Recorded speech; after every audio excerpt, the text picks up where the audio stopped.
Monster in My Pocket was a line of collectible minifigures produced by Matchbox in 1990. Even though by that time I was getting a bit too old for toys, I had a ton of these things as a kid, although today I only have one. As you can see, they are very similar to muscle figures, which I also loved, but much more rubbery and flexible. What was great about this series is that its creature designs mined inspiration from just about every source imaginable, mixing commonplace monsters like werewolves and witches with more obscure creatures from mythology and folklore like the Spring-Heeled Jack and the Baba Yaga. Even the Loch Ness Monster and Bigfoot were represented here, so clearly the designers didn't draw the line at just fictional creatures. Along with the toy line, there was a short-lived comic book series, which I never read, and it also had an animated Halloween special, which I never saw. However, thanks to Nintendo Power, I was fully aware when the franchise made its way to the NES in the form of an action platformer developed by Konami.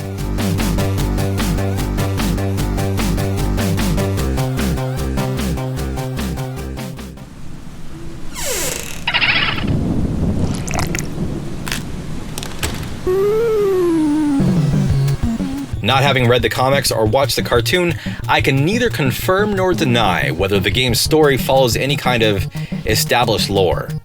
All I can say for sure is that I want that Konami TV. Warlock, the bad guy, has sent an army of toy-sized monsters to destroy the good guys, represented here by the vampire who is not Dracula, and Frankenstein's monster. Our two heroes immediately leap to action, and the next 6 stages represent their journey to bring the fight to Warlock's doorstep. At the start of the game, you could choose to play as either the vampire or the monster. There's no difference in the way the two characters play, so this is purely a superficial choice, but it's a nice touch regardless. You can also grab a friend and play through the game with simultaneous multiplayer, which is a welcome addition to the gameplay. Controls can be simpler, D-pad moves your character, a button jumps, yada yada. Pressing A while in the air will perform a double jump, which automatically makes any game better, although the timing to pull this off consistently is a bit more finicky than what we'd see in, say, Symphony of the Night years later. Your main attack is this swiping strike, which has excellent range as far as melee attacks go. You'll also come across random objects like keys and bolts that you can pick up and fling around. You can even carry these all the way through the stage and use them against bosses, although they don't seem to do any more damage than your standard attack. The stage design does a good job conveying that these are indeed pocket-sized monsters in a human-sized world. The first stage is the bedroom and staircase of a giant house. You'll also run through a giant kitchen, a giant sewer, a giant construction site, and a giant oriental garden. Oh wait, can I say that? I mean a giant Asian garden. The 6th and final stage takes place in the very normal-sized Monster Mountain, which isn't so much a mountain as a hole in the ground, so I don't know why they called it a mountain.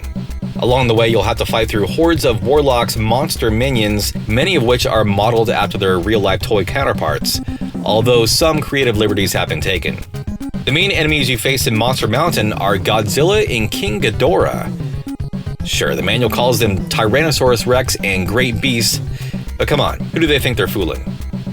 Before you square off against Warlock at the end of Monster Mountain, you'll have to first refight all 5 bosses from the previous stages. In between each segment of this boss rush, you'll slowly descend deeper and deeper into the mountain. This sequence is so drawn out, it's impossible not to see it for what it really is. Padding. Yeah, this is a very short game. From start to finish, it will probably take you about half an hour to complete. And complete it you will because Monster in My Pocket doesn't really put up much of a fight. Veterans of Castlevania and Contra may be surprised by the level of challenge in this game, or more accurately, the distinct lack of challenge. Monster in My Pocket falls just below what I think of as a moderate degree of difficulty, which is a bit disappointing. It's not that I especially love hard games, but I do prefer to have to work a little to see the end of the game. Still, the game is fun enough to play, and the stages are varied and interesting enough that I never got bored. Also, the game is accompanied by a lively soundtrack that, while not as iconic and epic as the music in, say, Castlevania, is still catchy and memorable, and, well, it got me grooving a bit.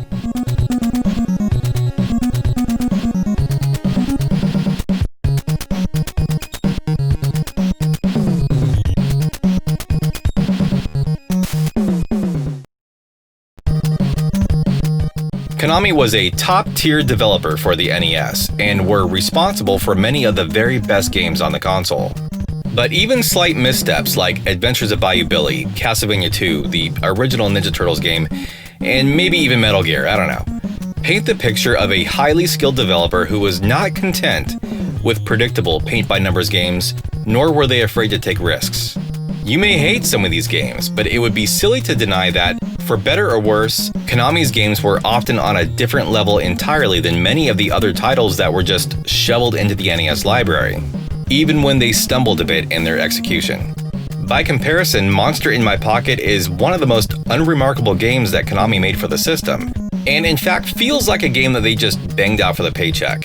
But other than being more than a touch on the easy side, there's not really much to criticize about the game at all. Conversely, it doesn't do much to warrant a lot of praise either, which is probably the worst thing I could say about it. But as I've said before, there were a ton of genuinely bad games in the NES library, and Monster in My Pocket is a masterpiece compared to what many other developers were doing at the time.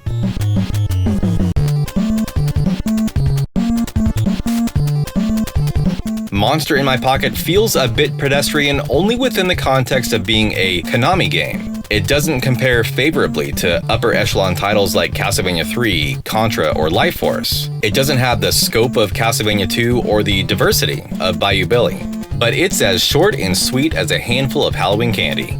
It may not be as fulfilling as many of their other titles, but it truly speaks to what an amazing developer Konami was, that even when they weren't giving their all, they could still produce a better game than just about anyone else.